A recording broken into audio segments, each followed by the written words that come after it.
all of physics is field. I wouldn't even know how to do any calculation without fields. I mean, essentially everything in modern physics relies on fields. And they're extremely powerful exactly because you can describe a lot with just one field. In physics, a field is something very real. In fact, for a modern physicist, fields are currently the correct point of view from which to understand the real world. Fields are quantities distributed through space and space-time, where every point has a distinct value. For instance, the temperature in this landscape is a field where every point in space has a temperature value. This is a scalar field because temperature is fully described by a single quantity.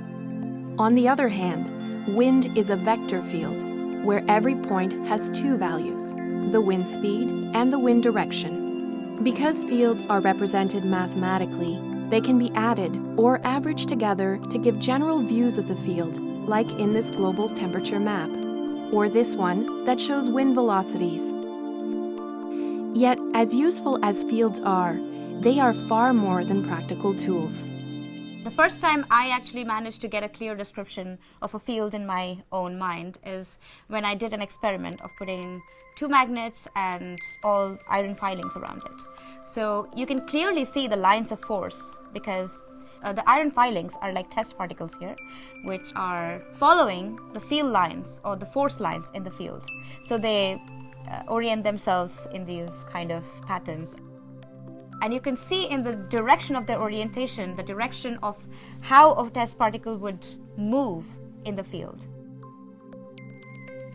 Even though we often represent fields as being flat objects spread out in space, a field like the magnetic field created by this magnet occupies the space all around it, as we can see if we pause this splash of iron filings mid-air. Or even more vividly, in a spectacle of the Northern Lights. But what do modern field theories tell us about reality that older theories do not? In high school, you don't see the reason the fields are useful. And the reason they're useful is when you look at things that are moving. We're always talking about static things when we're in high school. And so the useful difference is that if you move a charge and you ask kind of how do things respond to that motion, that's where the field comes in. Now when we're figuring out what their fundamental forces are, we are doing fields, and nobody tries not to do fields. It's fields are it. And so we talk about fundamental forces, but what we really mean are fundamental fields. Fields occupy space, store and transfer energy and momentum, and even curve space-time.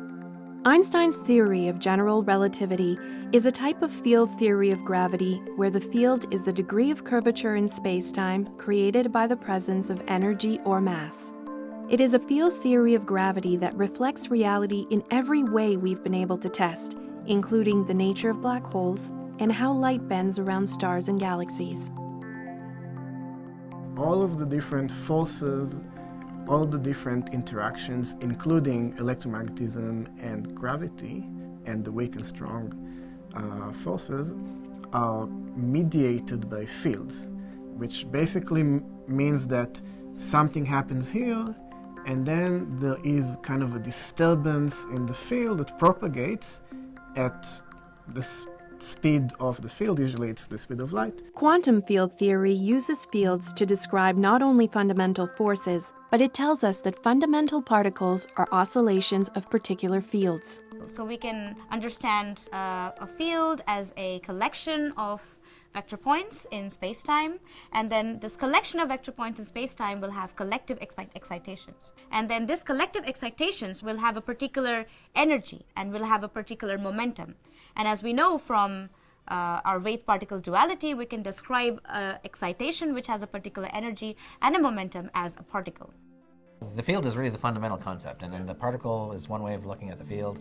A force is another way of looking at fields. There's not a dichotomy between forces and particles anymore. And in fact, quantum field theory is literally the most well-tested theory in all of science, and all of its predictions have been shown to be true.